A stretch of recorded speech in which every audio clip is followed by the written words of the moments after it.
तो मैं बताऊंगा तैयारी करना क्यों जरूरी है।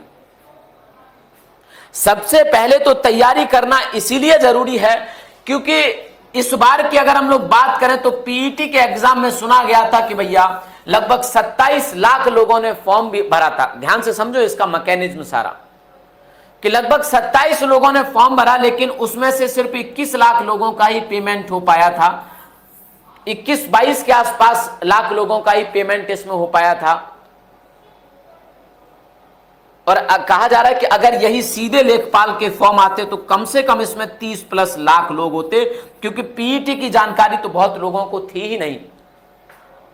लोगों ने पीईटी को गंभीरता से लिया ही नहीं और अपना रजिस्ट्रेशन नहीं करवा पाए, या रजिस्ट्रेशन करवा पाए तो उनका बाद में पेमेंट नहीं हो पाया और सरकार ने स्थिति को आगे नहीं बढ़ाया, सरकार ने इसको आगे नहीं बढ़ाया था।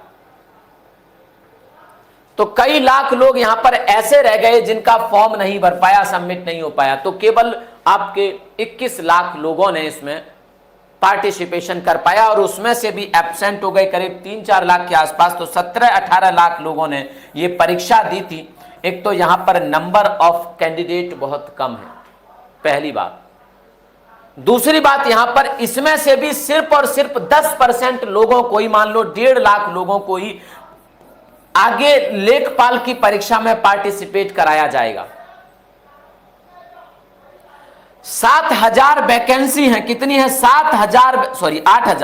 8,000 वैकेंसी हैं और 8,000 वैकेंसी पर केवल 1.5 लाख फॉर्म होने जा रहे हैं।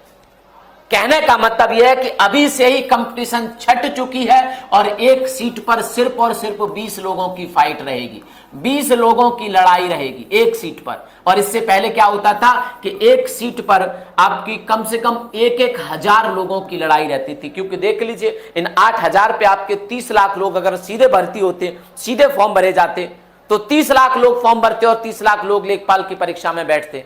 ऐसा ही होता ना। लेकिन अब कैसा है, 8,000 लोग सीटों पर केवल और केवल 1.5 लाख लोग इस पर एग्जाम दे पाएंगे। तो इसका मतलब है कहीं ना कहीं आपकी आपकी कंपटीशन पहले ही बहुत कमजोर पड़ गई है।